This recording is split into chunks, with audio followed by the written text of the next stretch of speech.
Eran las 3:17 de la tarde de un jueves, cuando mi hijo Marcos se inclinó sobre el ataúd de su padre. Me miró directamente a los ojos y susurró lo suficientemente alto para que todos escucharan. Ya estuvo bien de lágrimas, mamá. Ahora hablemos de lo que realmente importa: la casa, las cuentas bancarias y ese terreno en la costa. No lloré más, no supliqué, no me derrumbé como todos esperaban. Simplemente sequé mis lágrimas con el pañuelo blanco que mi esposo me había regalado en nuestro aniversario número 30. Miré a Marcos y a su esposa Valentina y dije con una voz tan tranquila que hasta yo misma me sorprendí: Está bien, hablaremos de eso después de la lectura del testamento. Lo que ellos no sabían, lo que nadie en esa sala podía imaginar, era que en exactamente 4 horas y 22 minutos, las palabras escritas por mi esposo cambiarían todo, para siempre. El aire del salón funerario olía a lirios blancos mezclados con ese aroma químico de desinfectante que nunca logra ocultar el olor a muerte. Las luces fluorescentes zumbaban sobre nuestras cabezas con ese sonido persistente que te perfora los oídos cuando el silencio debería reinar. Podía sentir el frío del metal de la silla plegable atravesando mi vestido negro, ese mismo vestido que había comprado para la boda de mi hijo hace 3 años, nunca imaginando que la próxima vez que lo usaría sería para despedir al hombre que amé durante 42 años, 7 meses y 11 días. Mis manos temblaban, no por tristeza en ese momento, sino por algo que nunca había sentido antes: rabia. Una rabia seca, ardiente, que me subía desde el estómago y me dejaba un sabor amargo en la boca, como si hubiera mordido algo podrido. Valentina estaba de pie junto a Marcos, con sus uñas perfectamente pintadas de rojo brillante, descansando posesivamente sobre el hombro de mi hijo. Llevaba un vestido negro de Dior. Lo reconocí porque el mes pasado presumió de él durante una cena familiar. Yo vestía mi blusa de lino beige debajo del saco negro, la misma que mi madre me regaló hace 25 años, y que había remendado 3 veces porque no podía desprenderme de ella. ¿Sabes qué fue lo peor de ese momento? No fueron las palabras de Marcos, no fue la mirada de desprecio de Valentina, fue darme cuenta de que llevaban planeando esto. El brillo en sus ojos no era de tristeza, era de anticipación, como niños esperando abrir regalos en Navidad, excepto que el regalo que esperaban era el resultado de la muerte de Roberto. Mi Roberto. 3 personas se acercaron a darme el pésame mientras Marcos y Valentina cuchicheaban en la esquina. Doña Marta, nuestra vecina de 30 años, me abrazó y pude sentir sus lágrimas mojando mi hombro. Era un buen hombre, Patricia, el mejor, susurró. Don Fernando, el compañero de trabajo de Roberto durante 2 décadas, me estrechó la mano con tanta fuerza que mis dedos crujieron. El padre Julián murmuró una oración que no escuché, porque mis oídos estaban enfocados en las risas ahogadas que venían del rincón donde mi hijo y mi nuera seguían hablando sobre mi futuro como si yo ya no existiera. Pero déjame reformularlo. Déjame contarte cómo llegué a estar de pie en ese salón funerario, viendo cómo las 2 personas que debían consolarme planeaban mi ruina mientras el cuerpo de mi esposo aún estaba tibio en su ataúd. Pero antes de continuar, verifica si ya estás suscrito al canal y deja tu me gusta.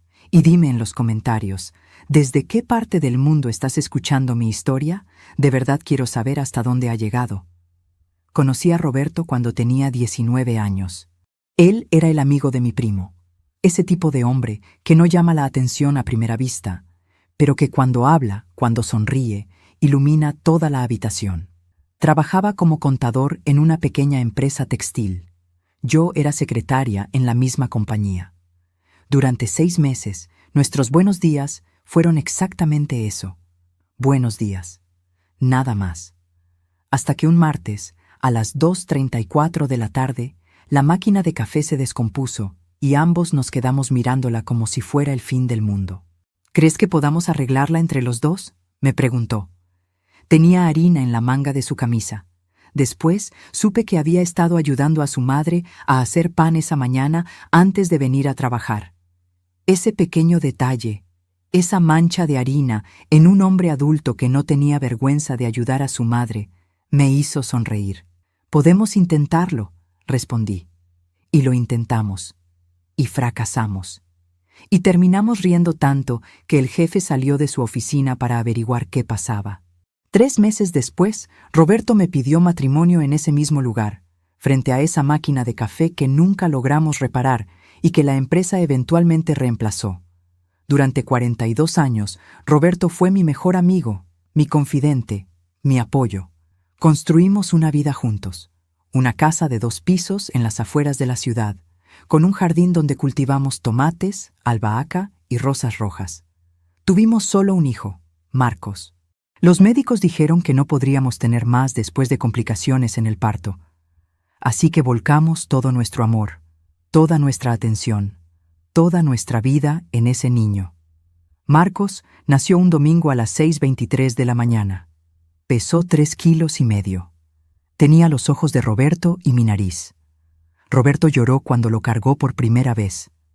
Vamos a darle todo, Patricia. Todo lo que nosotros no tuvimos. Va a tener la mejor educación, las mejores oportunidades. Va a ser un hombre de bien. Esas fueron sus palabras exactas. Las recuerdo porque las repetí como un mantra durante todos los años difíciles que vinieron después. Lo que Roberto no sabía entonces, lo que ninguno de los dos podía saber, era que darle todo a Marcos terminaría siendo exactamente el problema. Marcos creció rápido y creció exigente.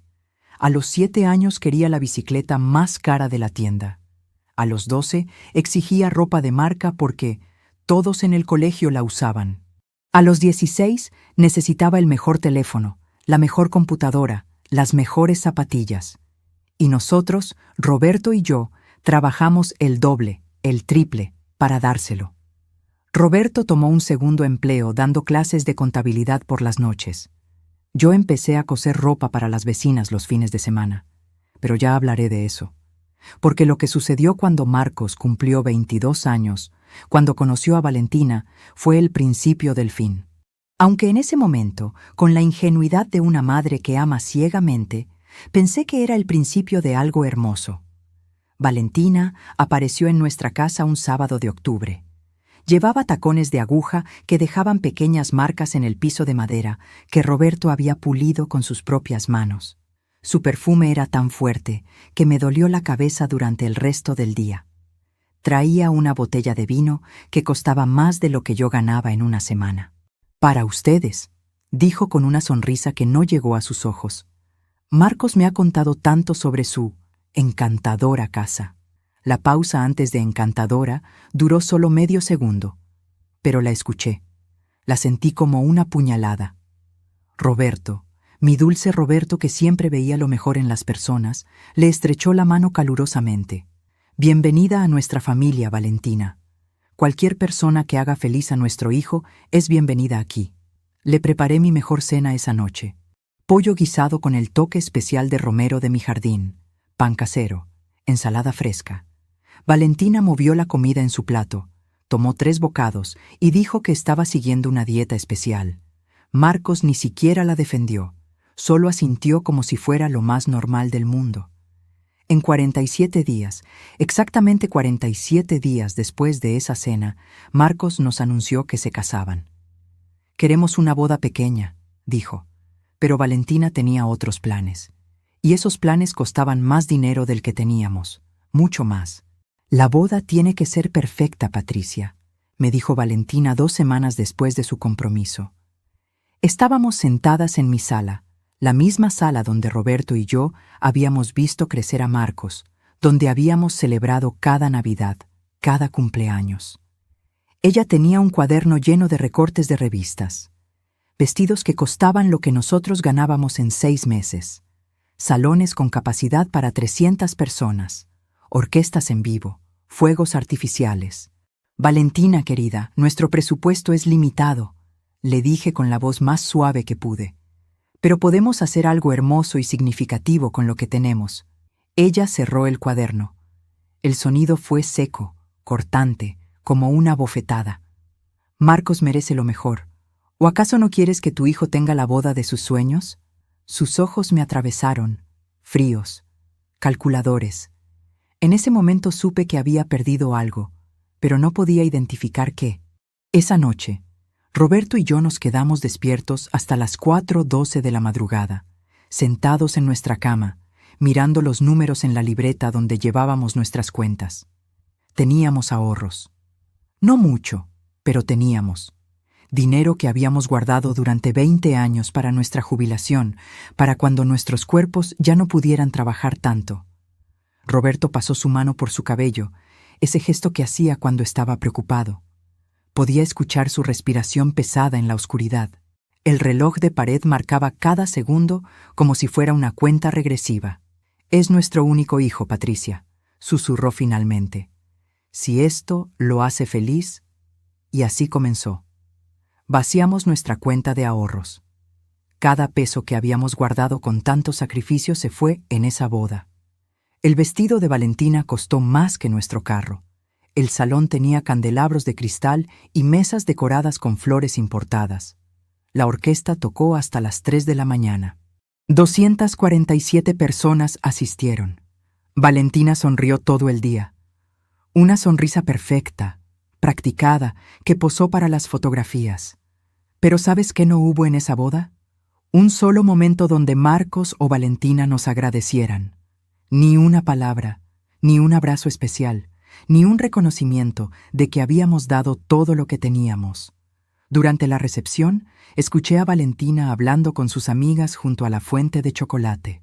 «Es lindo que los padres de Marcos hayan intentado ayudar», dijo mientras se reía, «aunque al final mi padre tuvo que cubrir la mayor parte para que esto no se viera. Ya sabes, pobre». La palabra resonó en mis oídos. Pobre, pobre, pobre. Rebotó contra las paredes del elegante salón. Atravesó las mesas perfectamente decoradas. Subió por los candelabros de cristal que nosotros habíamos pagado. Se clavó en mi pecho como un cuchillo oxidado. Roberto no la escuchó. Estaba hablando con su hermano, orgulloso de la boda que había logrado darle a su hijo. Yo no le dije nada. ¿Cómo podía? ¿Cómo podía romper su corazón diciéndole que nuestra nuera nos despreciaba? Los primeros 6 meses después de la boda fueron tolerables. Marcos nos visitaba cada 2 domingos. Valentina venía con él, siempre revisando su teléfono, siempre encontrando excusas para irse temprano. «Tengo una reunión.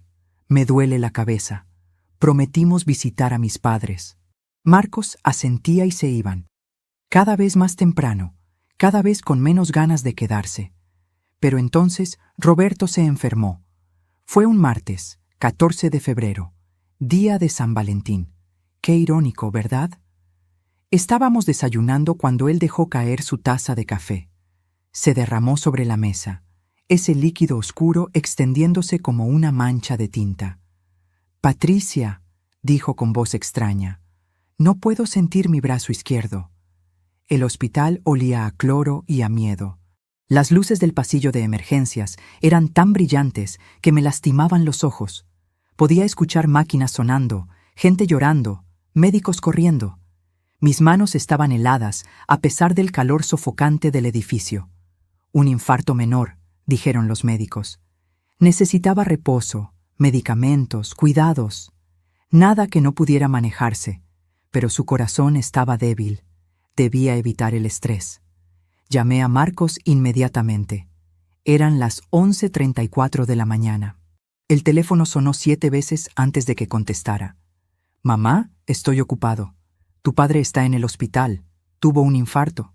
Hubo un silencio. Podía escuchar voces de fondo, risas. «¿Es grave?» «Los médicos dicen que estará bien, pero necesita...» «Perfecto. Entonces no es una emergencia. Valentina y yo estamos en el spa. Pasaremos más tarde». Y colgó. Colgó sin decir adiós, sin preguntar en qué hospital estábamos, sin preguntar si yo estaba bien. Llegaron 5 horas después. Valentina llevaba una bata de spa y se veía molesta. Marcos entró a la habitación, miró a su padre conectado a los monitores y dijo: «¿Te ves bien, papá? Nos asustaste por nada». Roberto sonrió débilmente. «Lo siento, hijo, no quise preocuparlos. En realidad, Lo que Roberto había querido decir era: gracias por venir, te necesitaba. Pero mi esposo nunca sabía pedir lo que necesitaba. Y Marcos, nuestro hijo, el niño al que habíamos dado todo, ya no sabía escuchar lo que no se decía en voz alta. Se quedaron 17 minutos. Lo sé porque miré el reloj. 17 minutos en los que Valentina no soltó su teléfono ni una vez, en los que Marcos bostezó 3 veces, en los que ninguno de los dos preguntó qué necesitábamos, cómo podían ayudar, si teníamos miedo. Cuando se fueron, Roberto me tomó la mano. Sus dedos estaban fríos, su pulso débil bajo mi tacto. Son jóvenes, susurró. Tienen sus vidas. No podemos ser una carga para ellos. Una carga. Mi esposo, el hombre que había trabajado 2 empleos para darle todo a su hijo, se veía a sí mismo como una carga. Y yo, incapaz de contradecirlo porque en el fondo sabía que tenía razón, solo apreté su mano y tragué mis lágrimas. Los siguientes 2 años fueron una lenta agonía. No del cuerpo de Roberto, que se recuperó del infarto y aprendió a vivir con sus limitaciones, sino de nuestro corazón como padres, que moría un poco cada vez que Marcos encontraba una excusa para no visitarnos, cada vez que Valentina rechazaba mis invitaciones a cenar, cada vez que nos dábamos cuenta de que ya no éramos importantes en la vida del hijo que habíamos criado con tanto amor. Pero lo que aún no sabía, lo que no descubriría hasta mucho después, era que mientras nosotros nos alejábamos lentamente de sus vidas, ellos estaban planeando algo. Algo que requería paciencia. Algo que requería que esperaran el momento exacto. Y ese momento llegó cuando Roberto recibió otra noticia del médico. Una noticia que esta vez no tendría un final feliz. Era un jueves, 23 de septiembre, exactamente a las 10:47 de la mañana, cuando el doctor Ramírez nos citó en su consultorio. Recuerdo la hora exacta porque miré mi reloj 14 veces durante los 20 minutos que esperamos en esa sala fría, con sillas de plástico azul y revistas viejas que nadie leía. Roberto estaba sentado a mi lado, con su mano sudorosa apretando la mía. Podía sentir su pulso acelerado en sus dedos. El aire acondicionado zumbaba por encima de nuestras cabezas, tan fuerte que me hacía doler los dientes. «Señor y señora Ruiz», dijo el doctor Ramírez cuando finalmente entramos. No sonrió.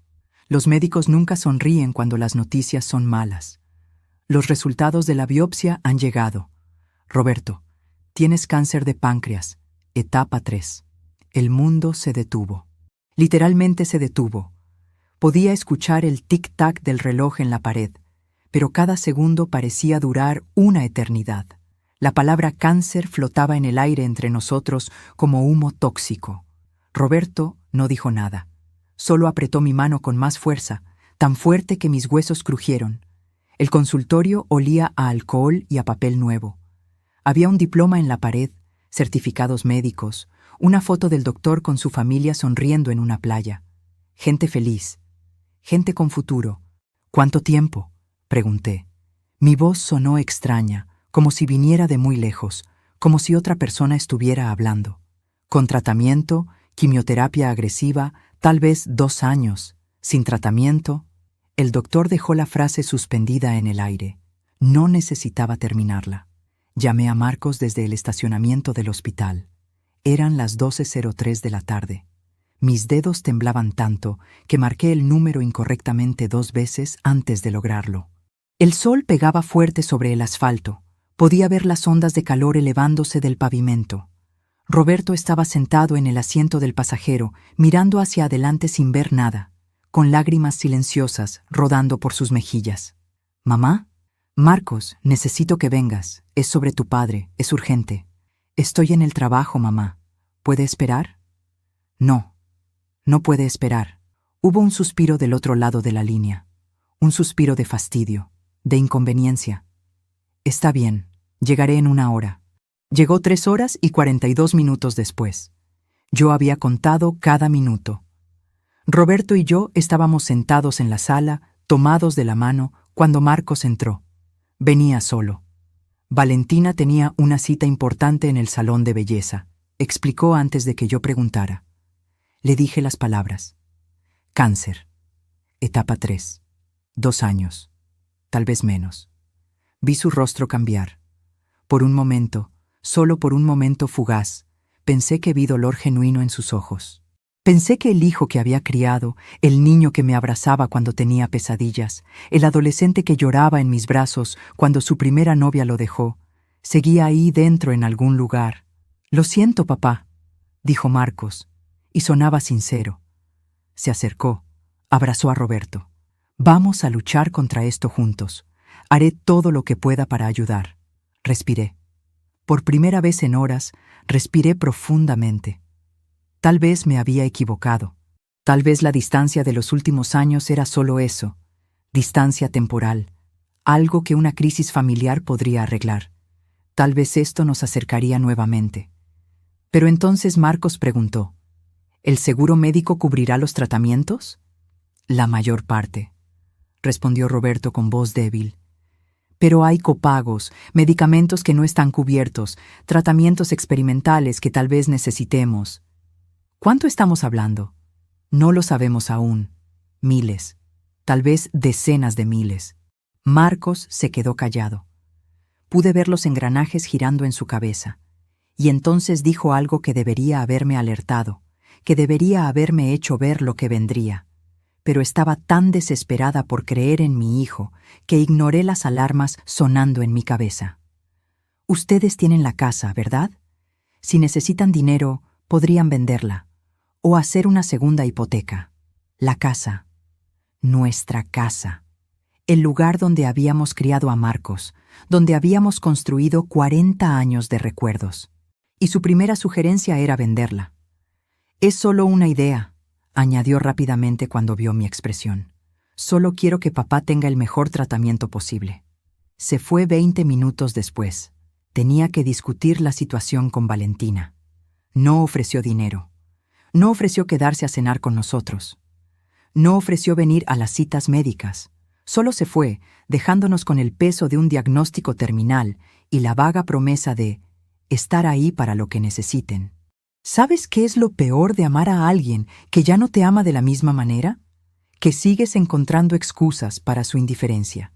Sigues diciéndote que están ocupados, que tienen sus propias vidas, que la distancia no significa desamor. Te aferras a migajas de afecto como si fueran banquetes. A veces confiamos demasiado en quienes no lo merecen. ¿También te ha decepcionado alguien que amabas? Comparte tu historia en los comentarios. Quiero leerte y saber que no estoy sola en esto. Los meses siguientes fueron un borrón de hospitales, agujas, náuseas y dolor. Roberto comenzó la quimioterapia un martes, 5 de octubre, a las 8:30 de la mañana. Yo estaba a su lado, sosteniéndole la mano mientras el líquido venenoso entraba en sus venas.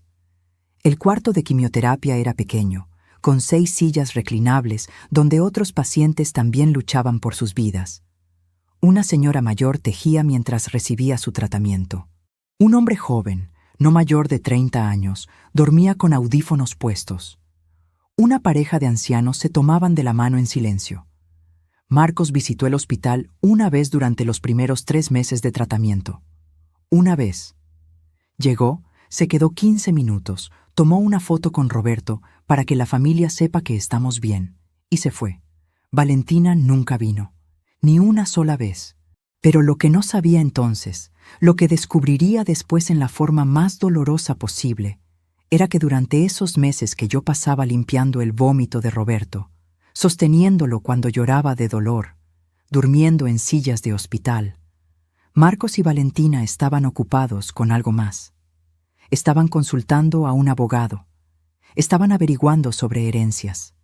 Estaban planeando su futuro con el dinero de un hombre que aún no había muerto. Solo faltaban 3 meses y 17 días para el velorio. Para ese momento horrible en el salón funerario. Para las palabras crueles de Marcos sobre el ataúd de su padre. Pero yo aún no lo sabía. Aún creía que en el fondo, muy en el fondo, mi hijo tenía corazón. Un viernes por la noche, 17 de diciembre, a las 9:22 p.m., mi teléfono sonó. Era Marcos. Roberto estaba dormido, finalmente, después de horas de dolor. Los analgésicos habían hecho efecto. Yo estaba sentada en la sala a oscuras, demasiado cansada para moverme, escuchando su respiración dificultosa desde nuestra habitación. «Mamá», dijo Marcos, «Valentina y yo necesitamos hablar contigo, y papá sobre algo importante». Mi corazón dio un salto. Tal vez habían reconsiderado. Tal vez vendrían a ayudarnos. Tal vez necesitamos un préstamo. Y ahí estaba, la verdadera razón de la llamada. «Un préstamo», repetí. Las palabras sonaban huecas en la oscuridad de mi sala. Podía escuchar el zumbido del refrigerador en la cocina, el tic-tac del reloj que Roberto había comprado en nuestro primer aniversario, mi propia respiración entrecortada. Sí, Valentina y yo encontramos un departamento increíble. Es una oportunidad única, mamá. Pero necesitamos el enganche. Son solo 30,000. Los devolveremos en 6 meses, te lo prometo. 30,000. La cantidad exacta que nos quedaba en nuestra cuenta de emergencia. La cuenta que habíamos reconstruido centavo a centavo después de vaciarla para su boda. La cuenta que necesitábamos para los medicamentos que el seguro no cubría, para los tratamientos experimentales que tal vez le darían a Roberto unos meses más de vida. «Marcos», dije, y mi voz sonaba cansada hasta para mis propios oídos. «Tu padre está enfermo. Ese dinero es para...» «Lo sé, mamá, pero papá está recibiendo tratamiento. Está cubierto por el seguro, ¿verdad? Esto es una inversión. Piénsalo como una inversión en nuestro futuro. Cuando tengamos el departamento, su valor aumentará. Lo venderemos con ganancia y podremos ayudarlos más adelante. Más adelante. Siempre más adelante. Nunca ahora, cuando realmente lo necesitábamos. Tu padre necesita ese dinero ahora, Marcos. No puedo... Olvídalo». Su voz se volvió fría, cortante. «Sabía que no podía contar contigo. Valentina tenía razón. Siempre lo mismo. No tengo dinero. La situación está difícil. Otras madres ayudan a sus hijos a progresar. Pero tú...» Dejó la frase incompleta. No necesitaba terminarla. El mensaje era claro. Colgó. No dijo buenas noches. No preguntó cómo estaba Roberto. Solo colgó, dejándome con el teléfono en la mano y un peso en el pecho que no tenía nada que ver con el cansancio. Esa noche no dormí. Me quedé sentada en la sala, mirando las fotos en la pared. Marcos de bebé en los brazos de Roberto. Marcos de 5 años montando su primera bicicleta. Marcos graduándose de la universidad con su toga y birrete, sonriendo a la cámara mientras Roberto y yo estábamos detrás de él, orgullosos. ¿En qué momento ese niño sonriente se había convertido en este hombre frío que veía a sus padres como cajeros automáticos? En realidad, sabía la respuesta. Había sido gradual.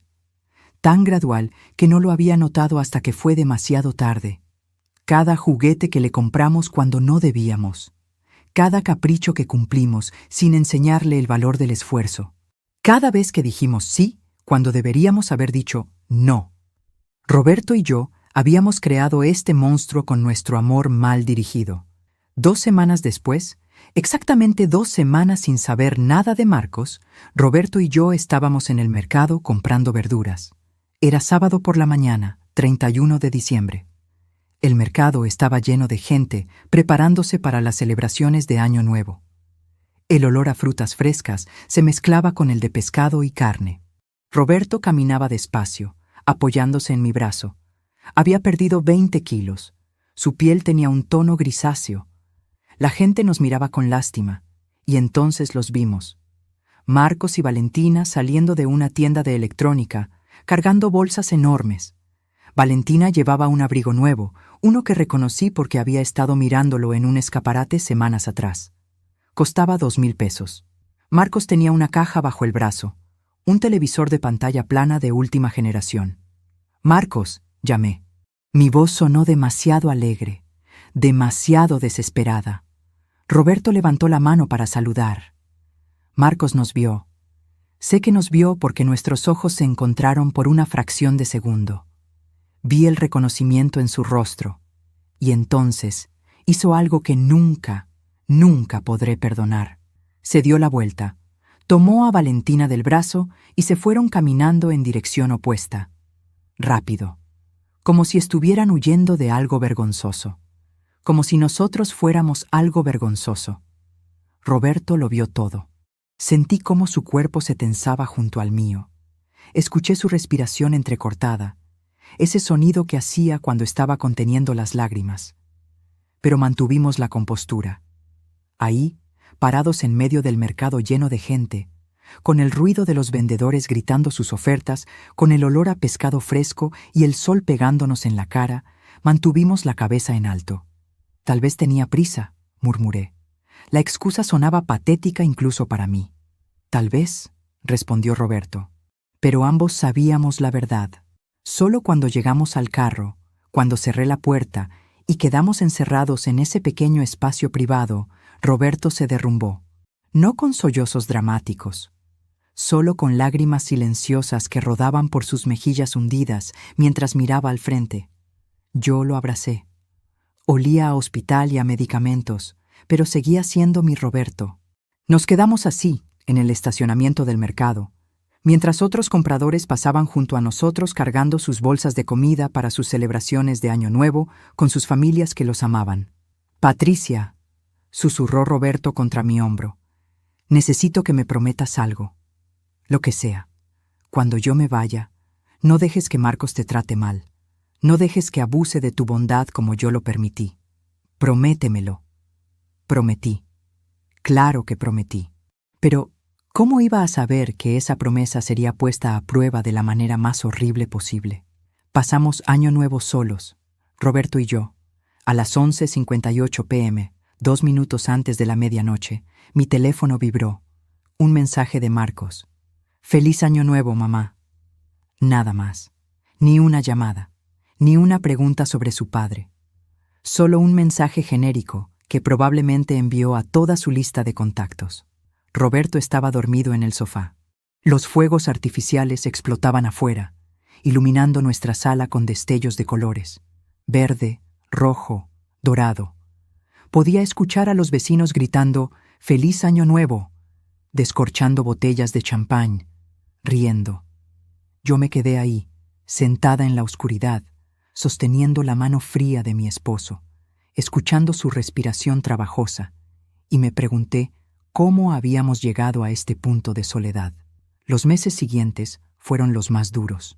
Roberto se debilitó más rápido de lo que los doctores habían predicho. Para marzo, ya no podía caminar sin ayuda. Para abril, pasaba la mayor parte del día en cama. Para mayo, los doctores me dijeron que preparara mi corazón. No había más tratamientos. No había más esperanza. Era solo cuestión de tiempo.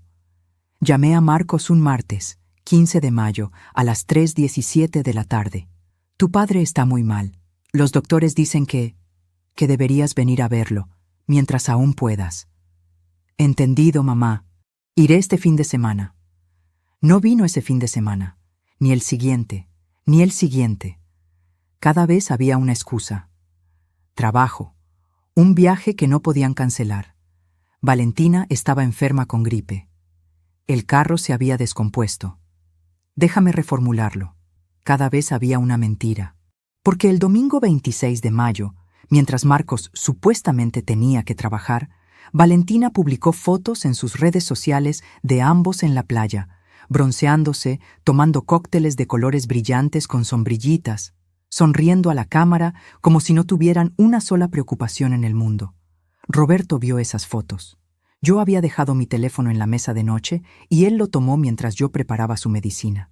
Cuando regresé a la habitación, estaba llorando silenciosamente, mirando la pantalla iluminada, la imagen de su hijo en la playa, feliz, libre, vivo, mientras él se moría en una cama que olía a enfermedad y a desesperanza.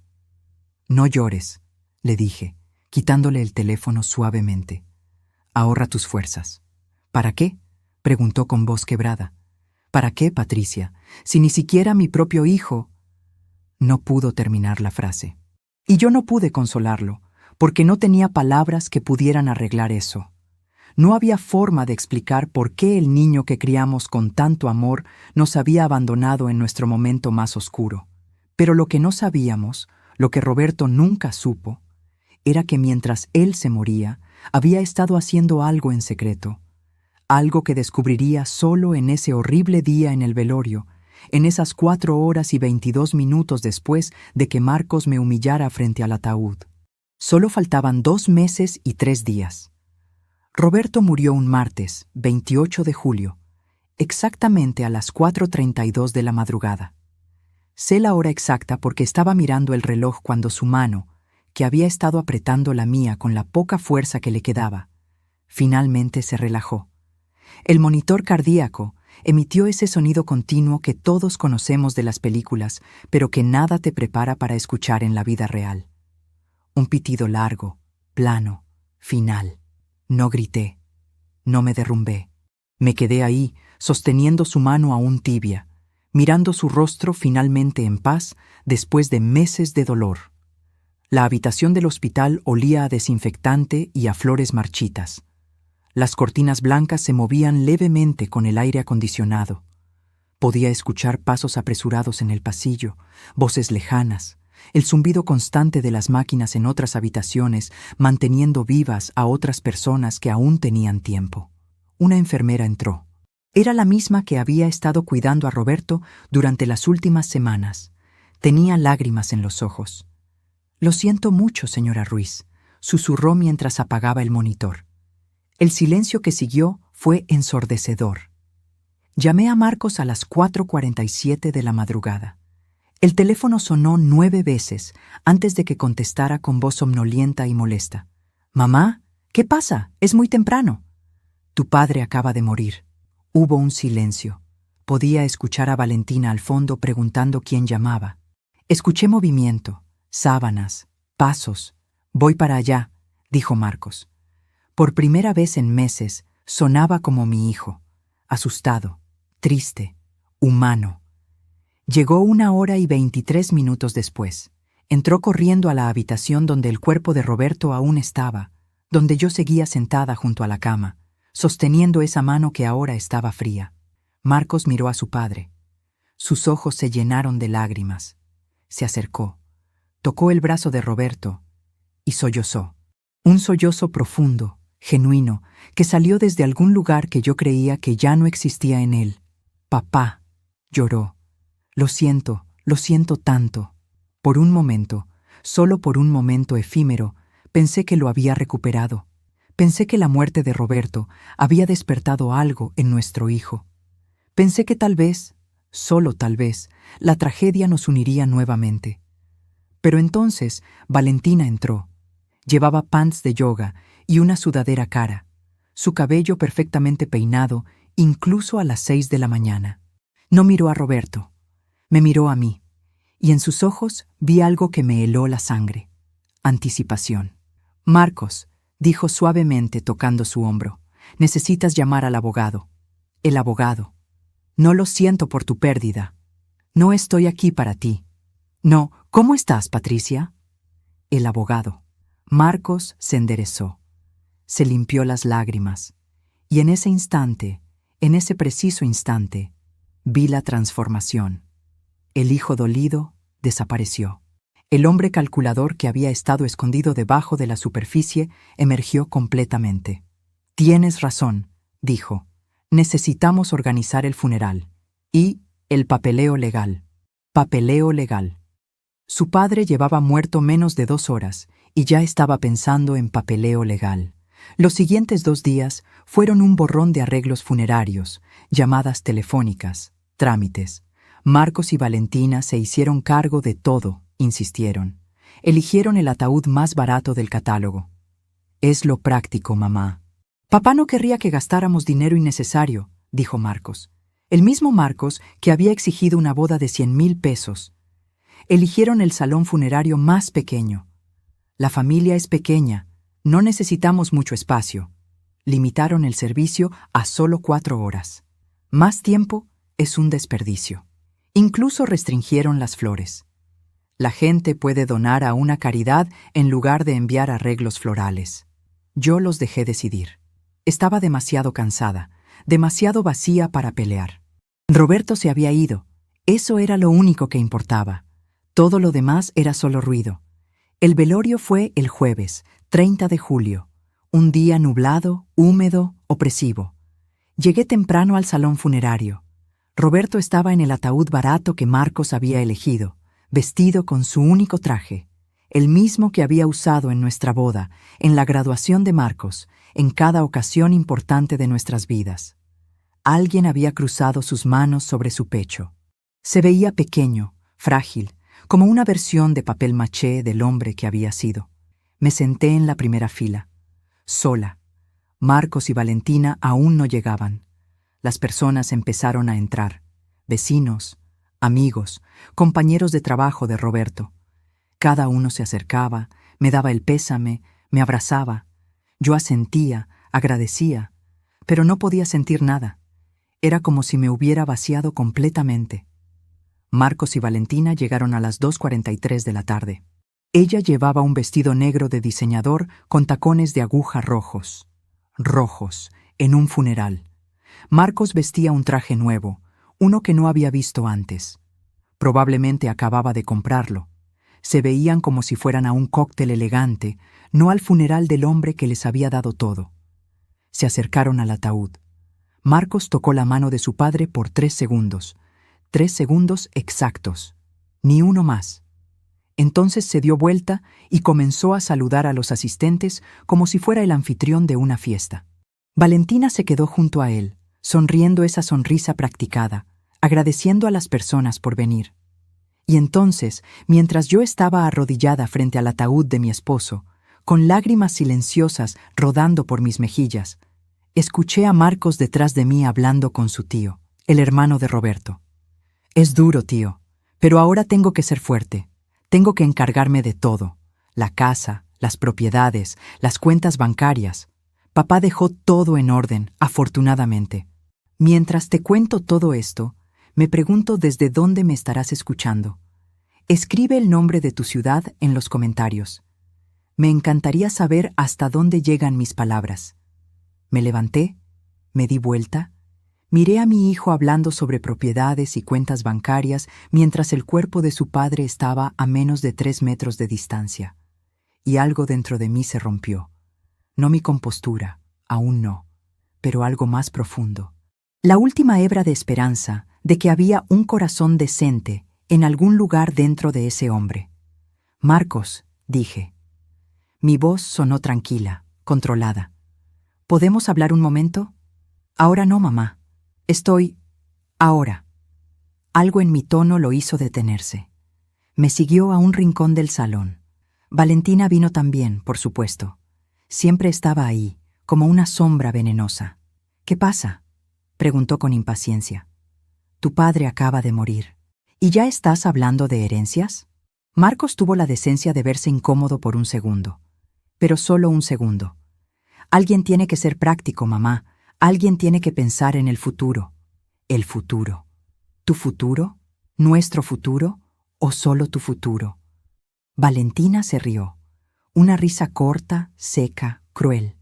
Patricia, seamos honestas. Tú no sabes manejar finanzas. Nunca lo has hecho. Roberto se encargaba de todo. Ahora alguien tiene que hacerse cargo. Y ese alguien es Marcos. Es su derecho como hijo único. Es mi derecho como viuda, respondí. Claro, dijo Marcos, y su voz se volvió fría como hielo. Pero seamos realistas. Tú no necesitas mucho. Eres una mujer sola. Nosotros somos una pareja joven con planes, con sueños. Necesitamos capital para crecer. Papá lo habría entendido. Papá. Hablaba de Roberto como si realmente lo conociera, como si realmente entendiera qué tipo de hombre había sido. Tu padre, dije, y cada palabra salió clara, precisa, cortante.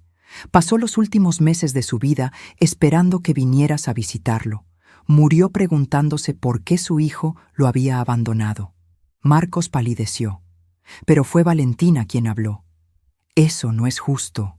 Estábamos ocupados, teníamos responsabilidades.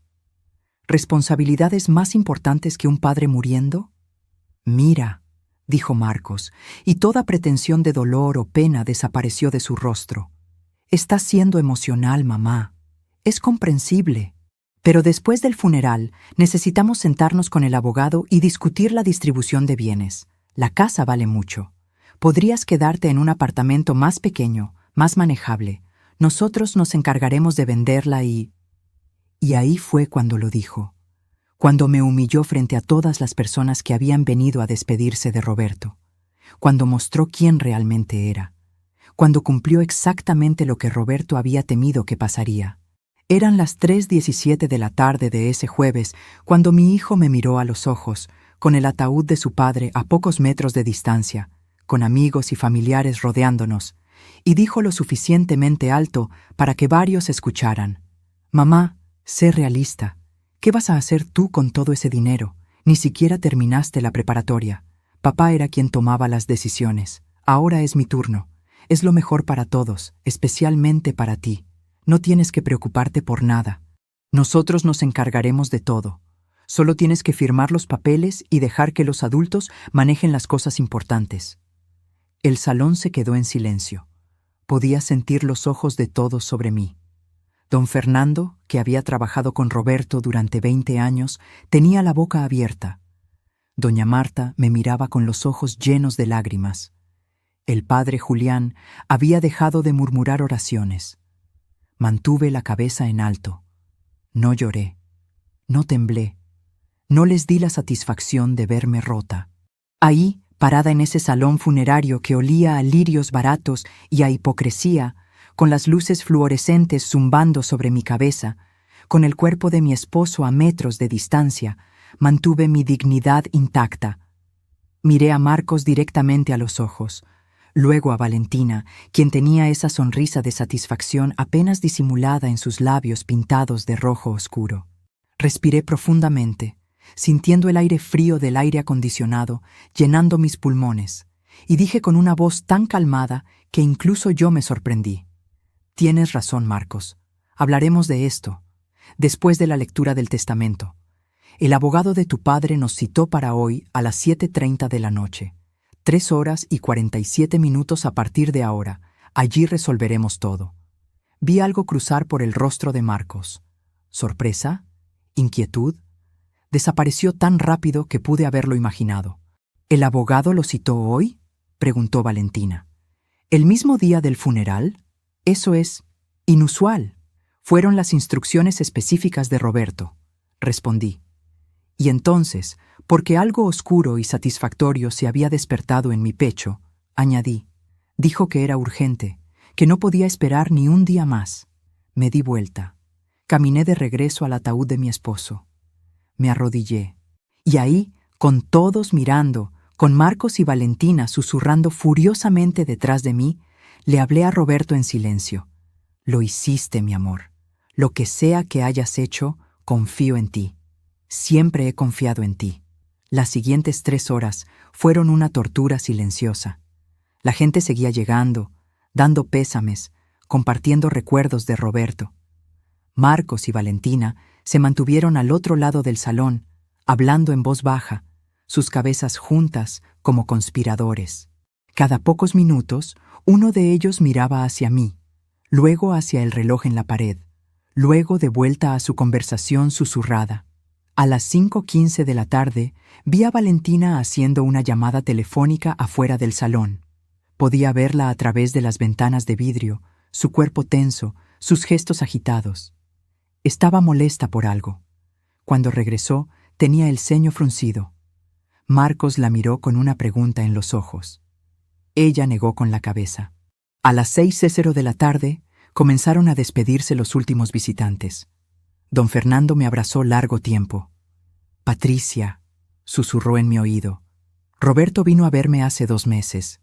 Me pidió que fuera testigo de algo. No puedo decirte qué, pero sé fuerte esta noche.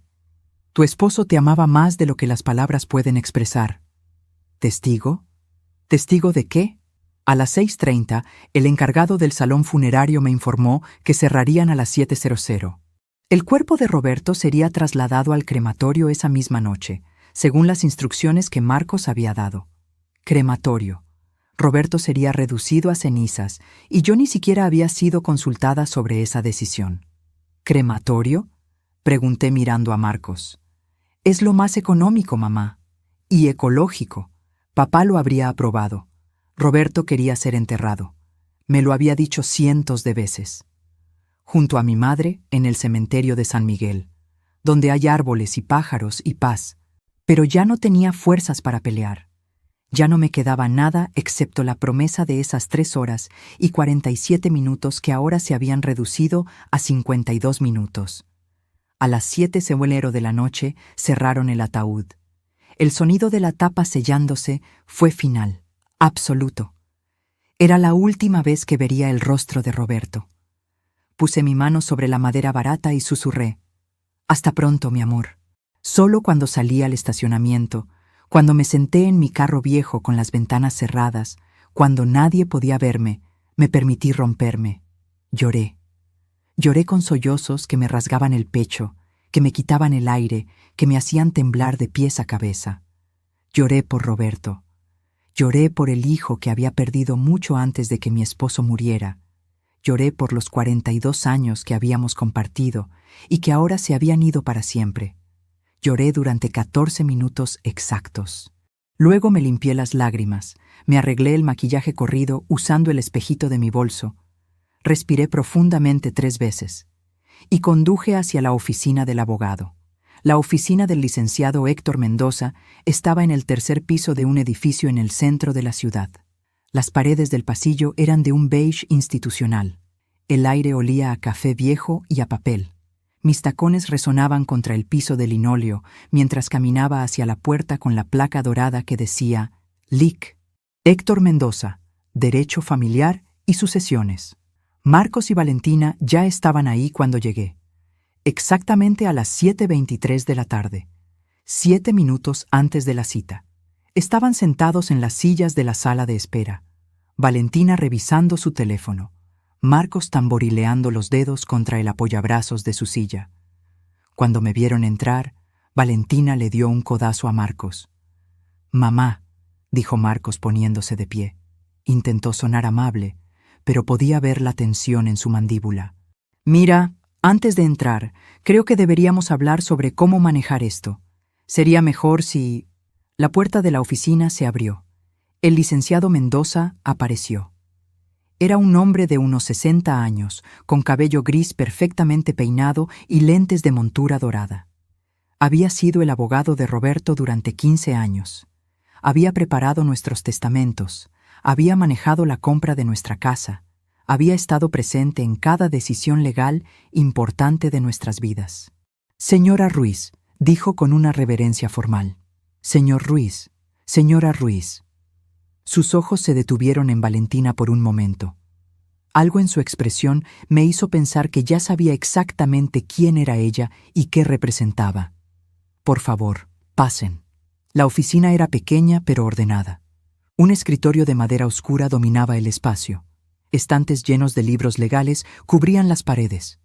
Había 3 sillas frente al escritorio. Marcos inmediatamente se sentó en la del centro, como si fuera su derecho natural. Valentina se sentó a su lado. Yo tomé la 3ª silla, la más alejada de la ventana. El licenciado Mendoza se sentó detrás de su escritorio. Sacó una carpeta manila de un cajón. Podía ver que estaba llena de documentos. Los colocó frente a él, sus manos descansando sobre la carpeta cerrada. «Antes de comenzar», dijo, y su voz era grave, formal, «debo decirles que el señor Roberto Ruiz vino a verme hace exactamente 2 meses y 4 días, el 24 de mayo. Me pidió que modificara completamente su testamento.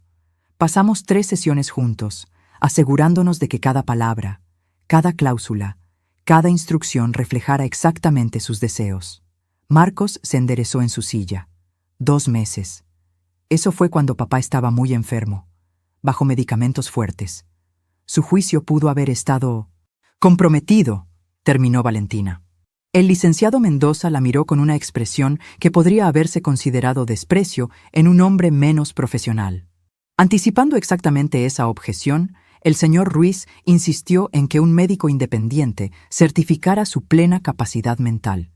También insistió en tener 3 testigos presentes durante la firma: don Fernando Salazar, el padre Julián Méndez y la señora Marta Jiménez. Todos declararon bajo juramento que Roberto Ruiz estaba en pleno uso de sus facultades mentales y actuaba sin coacción de ningún tipo. Valentina palideció. Marcos apretó los puños. Ahora, continuó el licenciado Mendoza, Roberto me dio instrucciones muy específicas sobre cómo llevar a cabo esta lectura. Primero, debo reproducir un video que grabó. Luego, leeré el testamento. ¿Están listos? ¿Video? Roberto había grabado un video. Mi corazón comenzó a latir más rápido. Espere, dijo Marcos. ¿Un video? Eso no es estándar. No es completamente legal, interrumpió el licenciado Mendoza, y explícitamente solicitado por su padre. Giró una laptop en el escritorio para que los tres pudiéramos verla. Sus dedos se movieron sobre el teclado. El video dura 8 minutos y 43 segundos. Roberto me pidió que no lo detuviera por ninguna razón, sin importar qué. ¿Están listos? No lo estábamos. Ninguno de nosotros estaba listo para lo que vendría, pero asentimos. El licenciado Mendoza presionó play. La pantalla parpadeó, y ahí estaba Roberto, mi Roberto, sentado en esa misma oficina, en la misma silla donde ahora yo estaba sentada. Se veía cansado, enfermo, demacrado, pero sus ojos ardían con una intensidad que no había visto en meses. Estaba vestido con su camisa azul favorita, la que yo le había planchado 1000 veces. Podía ver el temblor en sus manos mientras las colocaba sobre el escritorio frente a él. Y entonces habló. Y las primeras palabras que salieron de su boca hicieron que Marcos se pusiera rígido y Valentina ahogara un grito. «Marcos», dijo Roberto, mirando directamente a la cámara, «si estás viendo esto, significa que he muerto, y significa que hiciste exactamente lo que sabía que harías. Humillaste a tu madre. La trataste con desprecio, probablemente en mi funeral, ¿verdad? Porque ese es el tipo de hombre en el que te has convertido». El silencio en la oficina era absoluto. Podía escuchar la respiración agitada de Marcos a mi lado. Podía sentir la tensión emanando de Valentina como ondas de calor. Mis propias manos temblaban en mi regazo, pero no podía apartar los ojos de la pantalla. De Roberto, de mi esposo hablando desde la tumba. «Déjame contarte cómo sé lo que hiciste», continuó Roberto en la pantalla. Su voz era débil pero firme. Hace 3 meses, el 27 de abril, a las 2:15 de la tarde, recibí una llamada de mi banco.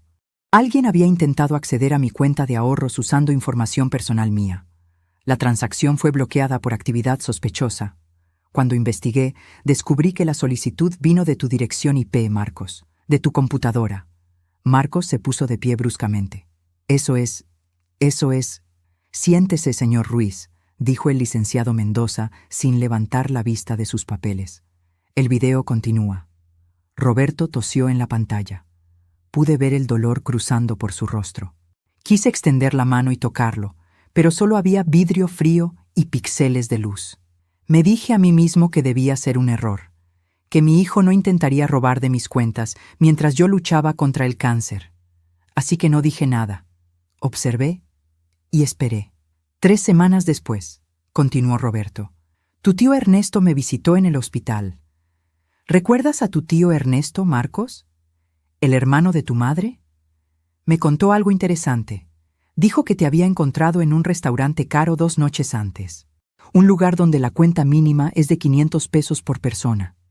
Estabas con Valentina celebrando. Cuando te preguntó qué celebraban, le dijiste, y cito textualmente, «Pronto vamos a tener mucho dinero, tío.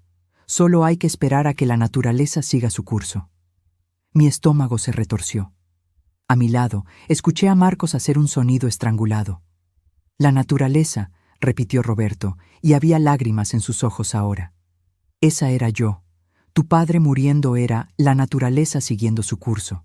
Una inconveniencia temporal antes de tu gran herencia». «Pero aún no estaba seguro», dijo Roberto, limpiándose los ojos con el dorso de su mano temblorosa. «Aún quería creer en ti. Así que hice algo. Le pedí a tu madre que te llamara, que te dijera que yo estaba muy mal, que los doctores decían que solo me quedaban semanas, que vinieras a verme. Fue el 15 de mayo. ¿Lo recuerdas, Marcos?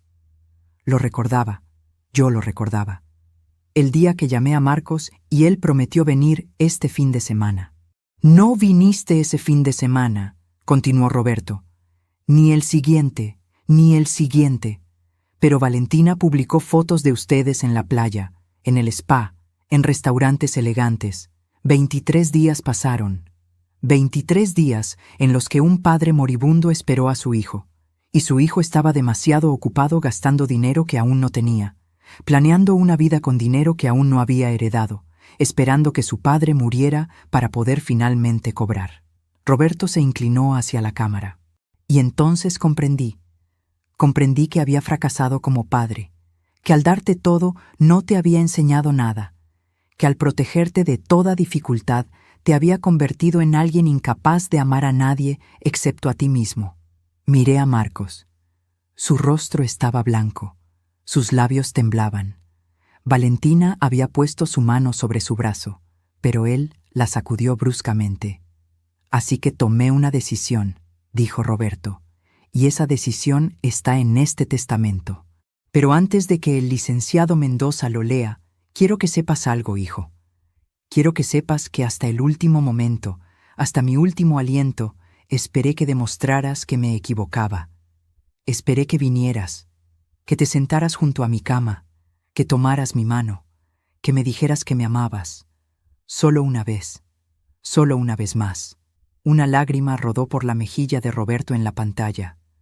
Morí esperando. Morí solo en una habitación de hospital a las 4:32 de la madrugada, con solo tu madre junto a mí. La mujer que me amó durante 42 años.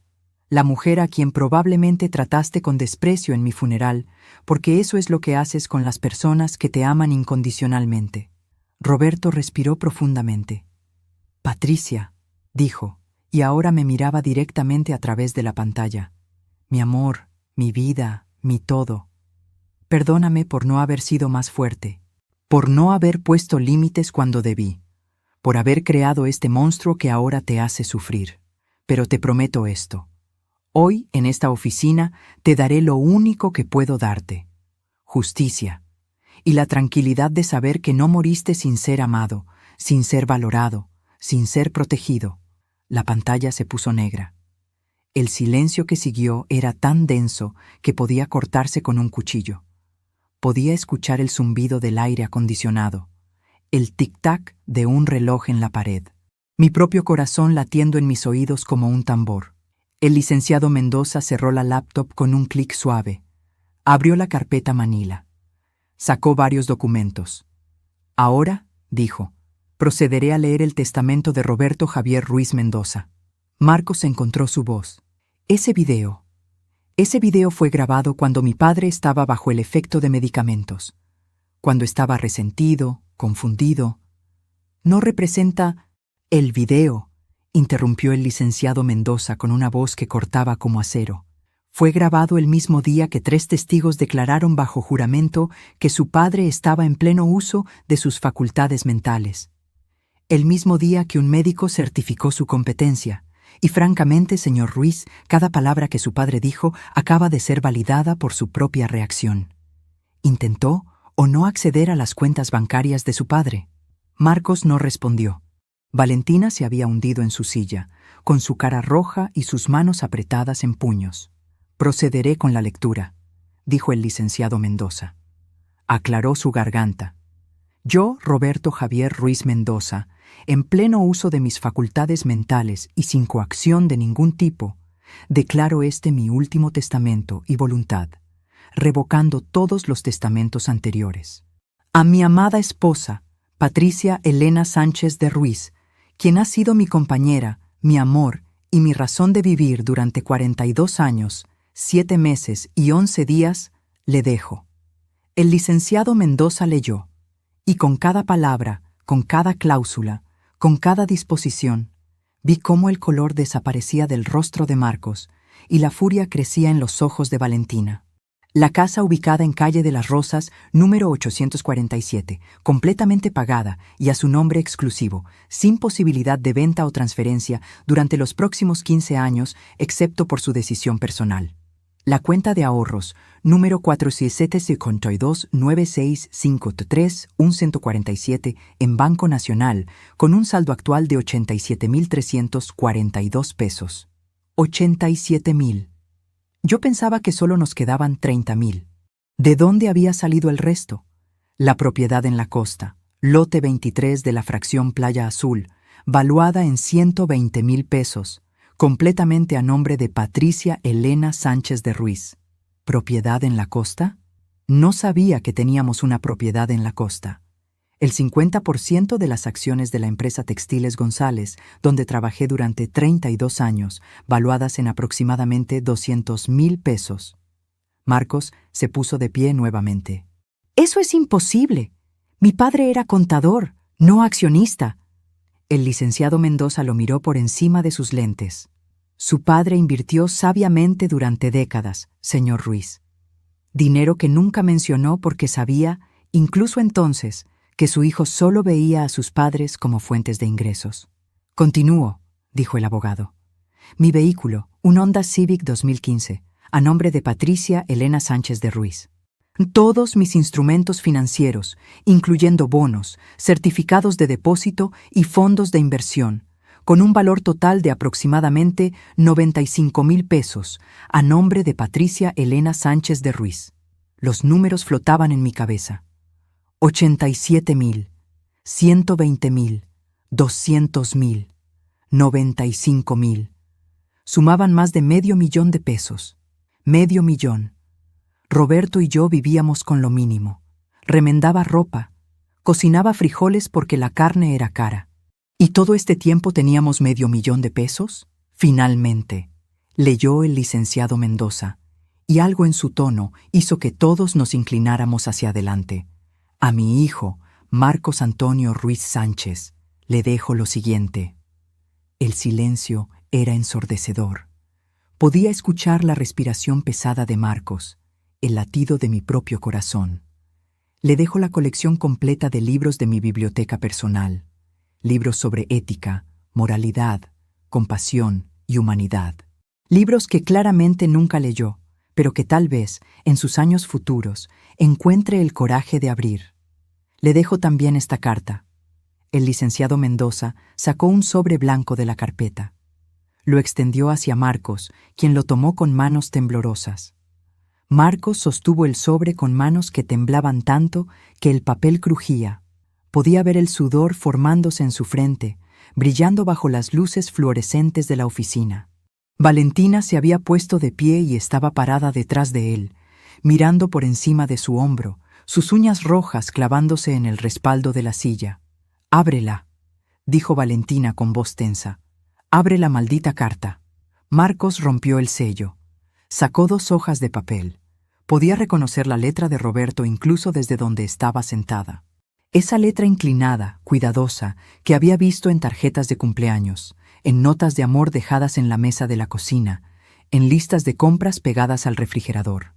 «¿Quieres que la lea en voz alta?», preguntó el licenciado Mendoza. «No», dijo Marcos rápidamente.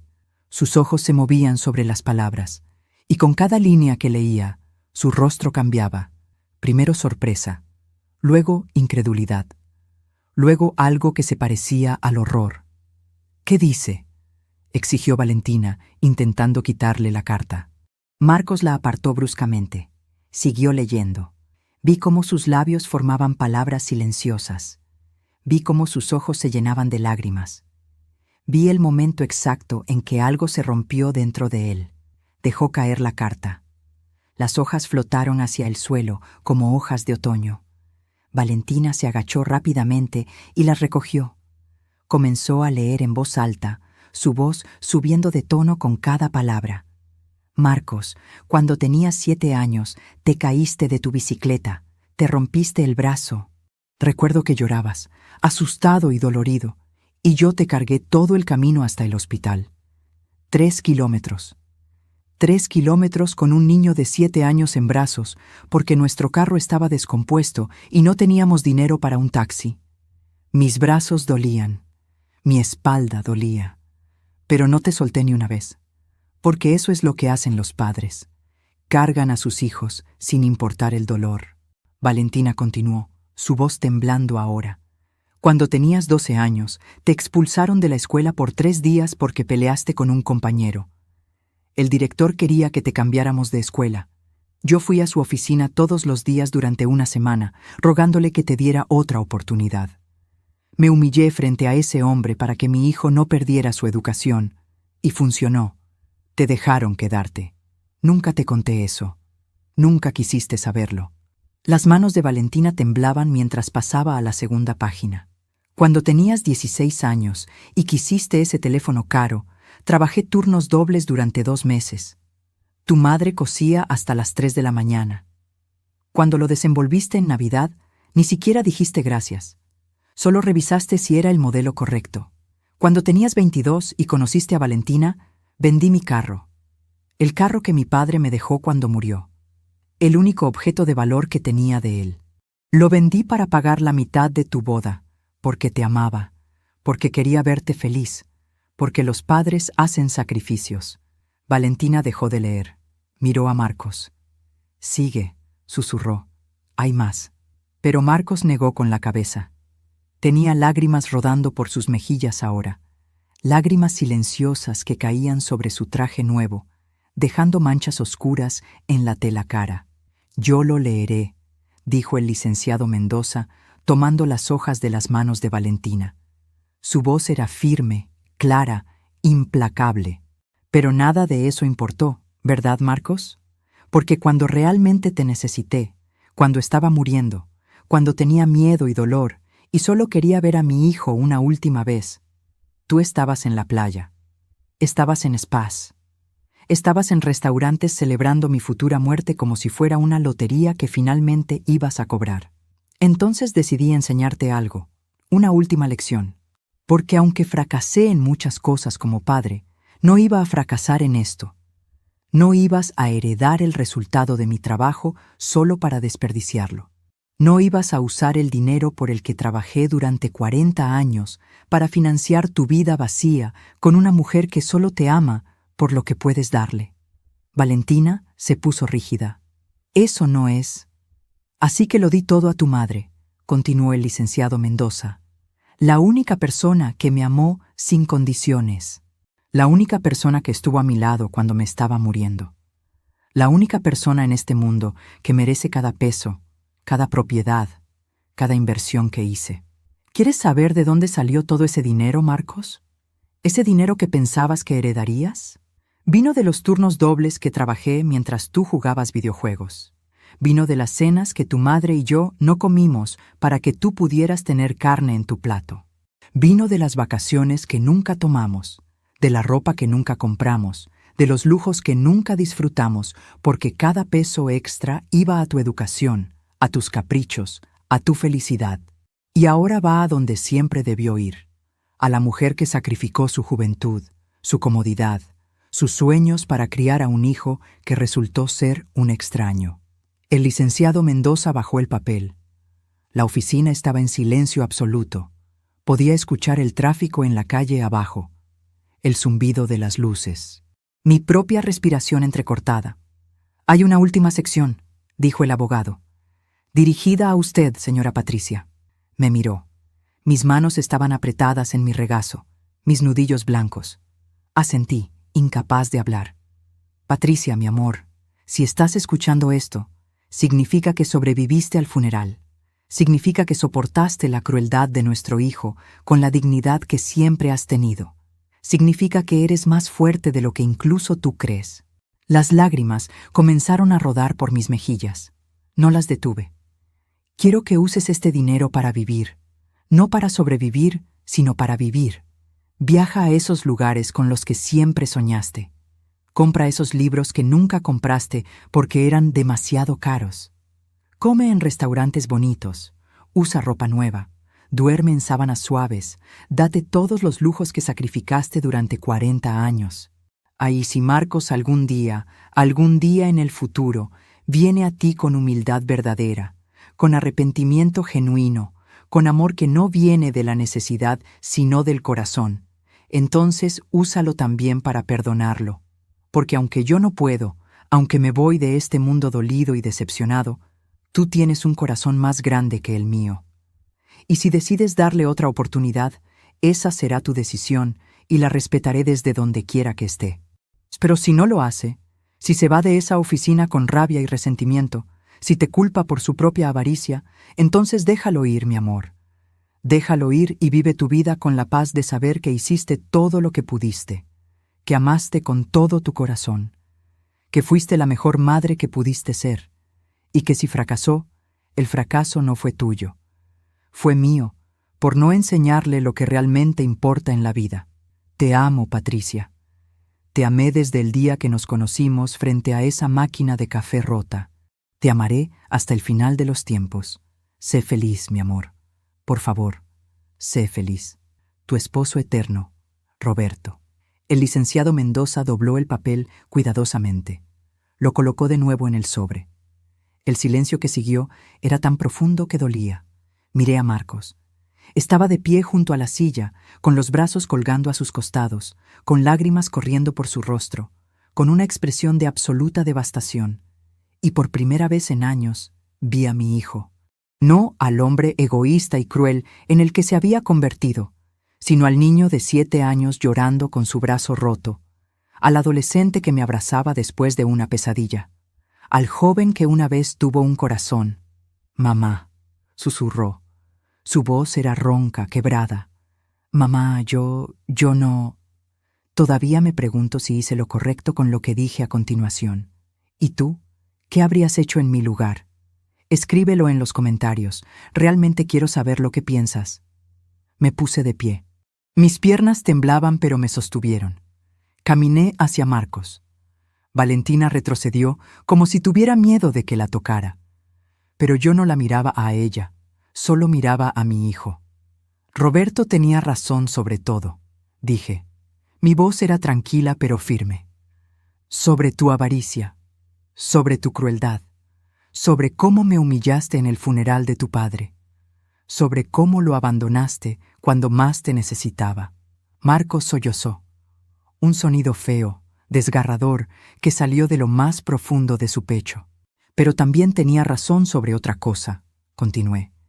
Tenía razón en que yo tengo un corazón más grande que el suyo, y tenía razón en que la decisión de perdonarte o no es mía. Levanté mi mano. Marcos se encogió como si esperara que lo golpeara. En cambio, toqué su mejilla, húmeda por las lágrimas, caliente por la vergüenza. No te perdono, dije. No todavía. Tal vez no te perdone nunca. Pero tampoco te voy a cerrar la puerta completamente. Si quieres una relación conmigo, si quieres ser parte de mi vida nuevamente, tendrás que ganártelo, no con palabras, no con lágrimas en esta oficina, sino con acciones, con tiempo, con cambio verdadero. Y hasta entonces voy a hacer exactamente lo que tu padre me pidió. Voy a vivir, voy a ser feliz. Voy a honrar su memoria usando el resultado de su trabajo para la vida que él quiso que tuviera. Me di vuelta. Miré al licenciado Mendoza. ¿Hay algo más que necesite firmar? Varios documentos de transferencia, respondió. Pero podemos programar una cita para mañana. Ha sido una noche larga. Gracias, licenciado. Tomé mi bolso. Caminé hacia la puerta. «¡Espera!», gritó Valentina. Su voz había perdido toda pretensión de amabilidad. Era puro veneno ahora. «¿Eso es todo? ¿Vamos a aceptar esto? Ese testamento puede ser impugnado. Podemos demostrar que el viejo estaba senil, manipulado». Me detuve en la puerta. No me di vuelta. «Inténtalo», dije. «Gasta tu dinero en abogados. Pierde años de tu vida en cortes, pero los 3 testigos, el doctor, el video, todo está documentado perfectamente. Roberto era contador, sabía exactamente cómo proteger sus decisiones». «Marcos», gritó Valentina, «di algo. No vas a dejar que ella se quede con todo». Pero Marcos no dijo nada. Se había derrumbado en la silla, con su cabeza entre sus manos, con sollozos sacudiendo su cuerpo. Abrí la puerta. El aire del pasillo era más fresco, más limpio. Podía respirar de nuevo. «Patricia». Era Marcos. Había levantado la cabeza. Sus ojos estaban rojos, hinchados, devastados. «Lo siento», susurró. «Por todo. Lo siento tanto». Asentí. «Lo sé. Pero lamentarlo no es suficiente. Nunca es suficiente. Y salí de la oficina, cerrando la puerta suavemente detrás de mí. Caminé por el pasillo, bajé las escaleras, salí al estacionamiento donde mi viejo carro esperaba. El aire de la noche era fresco. Podía oler la lluvia llegando. Las luces de la ciudad brillaban a mi alrededor. El sonido del tráfico, de la vida continuando, llenaba mis oídos. Me senté en el carro. Cerré los ojos. Y entonces, finalmente, después de todo, sonreí. Una sonrisa pequeña, triste, pero genuina. Lo hiciste, Roberto, susurré al aire vacío. Lo hiciste, mi amor. Y entonces conduje a casa. A nuestra casa. A mi casa ahora, donde comenzaría una vida nueva. Una vida que Roberto había hecho posible incluso en su muerte. La justicia había sido hecha, no de la manera que esperaba, no de la manera que quería, pero de la manera que necesitaba. Han pasado 6 meses desde esa noche en la oficina del licenciado Mendoza. 6 meses desde que escuché la voz de Roberto por última vez. 6 meses desde que vi a mi hijo derrumbarse bajo el peso de sus propias acciones. Hoy es un martes. Son las 10:23 de la mañana. Estoy sentada en la terraza de la casa en la playa. La propiedad que Roberto compró en secreto hace 15 años, con la intención de sorprenderme cuando nos retiráramos. El mismo terreno que Marcos mencionó en el velorio, el que quería dividir con Valentina mientras yo aún lloraba sobre el ataúd de su padre. El mar está tranquilo esta mañana. Puedo escuchar las olas rompiendo suavemente contra la arena. El aire huele a sal y a libertad. Tengo una taza de café en mis manos. Café bueno, de esos granos caros que siempre veía en el supermercado, pero nunca me permitía comprar. Llevo puesto un vestido nuevo, color turquesa, porque Roberto siempre decía que ese color hacía brillar mis ojos. La casa es pequeña, pero perfecta. 2 habitaciones, una cocina con vista al océano, una sala donde el sol entra por ventanas enormes. Roberto la había amueblado poco a poco, en secreto, usando el dinero de esas inversiones que nunca mencionó. Había una carta esperándome aquí cuando vine por primera vez, dejada con el administrador de la propiedad. Para cuando finalmente seas libre de vivir tu vida, decía. Para cuando ya no tengas que sacrificarte por nadie más. Para cuando puedas simplemente ser Patricia, no madre, no esposa, solo tú, con amor eterno. Roberto. Lloré durante 3 horas cuando leí esa carta. Pero no fueron lágrimas de tristeza. Fueron lágrimas de gratitud, de amor, de asombro ante un hombre que me conocía mejor que yo misma. Los primeros días después del testamento fueron extraños. Dormía hasta tarde porque podía. Comía cuando tenía hambre, no cuando debía. Me sentaba en silencio sin sentirme culpable por no estar haciendo algo productivo. Aprendí a estar sola sin sentirme sola. Vendí la casa en la ciudad, la casa donde criamos a Marcos. Los nuevos dueños son una pareja joven con 2 niños pequeños. Los vi correr por el jardín donde Roberto cultivaba tomates, riendo, felices, llenos de vida, y me alegré de que esa casa tuviera niños nuevamente. Niños que esperemos sean amados sin ser malcriados, enseñados sin ser consentidos. Con ese dinero, más lo que Roberto me dejó, invertí sabiamente. El licenciado Mendoza me presentó a un asesor financiero.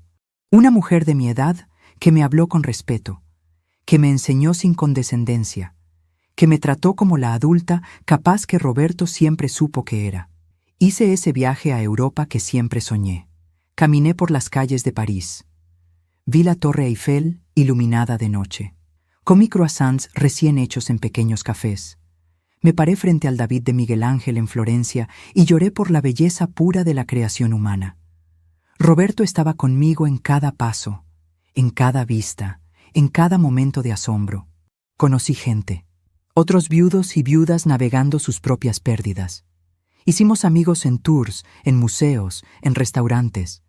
Descubrí que el mundo está lleno de personas bondadosas si te permites encontrarlas.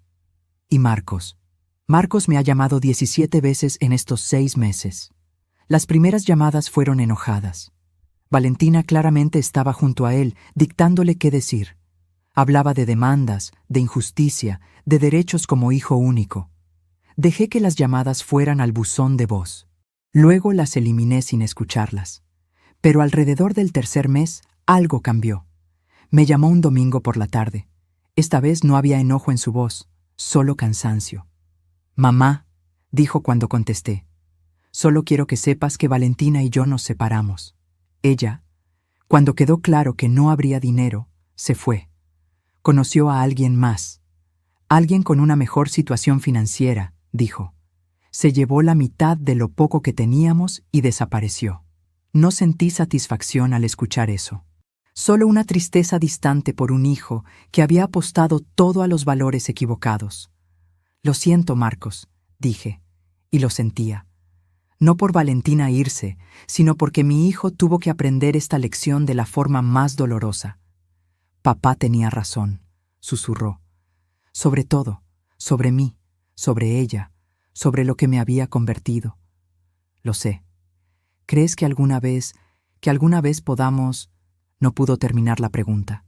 No lo sé, Marcos. Honestamente no lo sé. Pero sí sé esto. Si quieres reconstruir algo conmigo, no puede ser porque te quedaste solo. No puede ser porque Valentina se fue. No puede ser porque finalmente te diste cuenta de que nadie más te quiere. Tiene que ser porque genuinamente quieres ser mejor. No para mí, para ti mismo. Colgó sin decir más. No ha vuelto a llamar en 3 meses. Y está bien, porque si regresa, debe ser en sus propios términos, con su propia transformación, no porque yo lo exija, sino porque él lo elija. Mientras tanto, estoy aprendiendo quién es Patricia. La mujer que existía antes de ser esposa, antes de ser madre. La niña de 19 años que soñaba con escribir poesía, que amaba bailar bajo la lluvia, que creía que el mundo estaba lleno de posibilidades infinitas. Compré esos libros que nunca compré. Llené estantes completos con historias y poesía y filosofía. Leo hasta tarde en la noche porque puedo, porque nadie me necesita temprano en la mañana, porque mi tiempo finalmente es mío. Tomé clases de pintura. Resulta que soy terrible con los óleos, pero bastante decente con las acuarelas. Mis pinturas del océano llenan las paredes de mi pequeña casa. No son obras maestras, pero son mías, creadas por mis manos, expresando mi alma, existiendo simplemente porque quise que existieran. Y he perdonado, no a Marcos todavía, tal vez algún día, tal vez nunca, pero he perdonado a Roberto por crear sin querer el problema que ambos sufrimos. He perdonado a la Patricia más joven que no puso límites cuando debió. He perdonado al mundo por ser complicado, difícil, doloroso. Porque aquí está la verdad que he aprendido en estos 6 meses. La vida continúa, incluso cuando crees que no puede. Incluso cuando el dolor es tan grande que no puedes respirar. Incluso cuando pierdes al amor de tu vida y descubres que tu hijo no es quien pensabas que era. La vida continúa.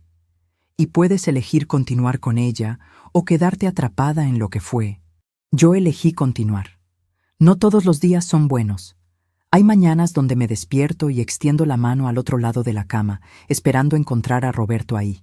Hay tardes donde veo algo hermoso y mi primer instinto es llamarlo para compartirlo.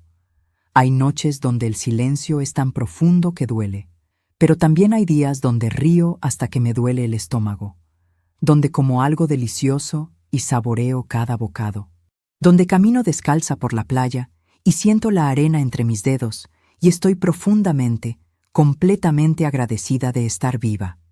Roberto me dio el regalo final.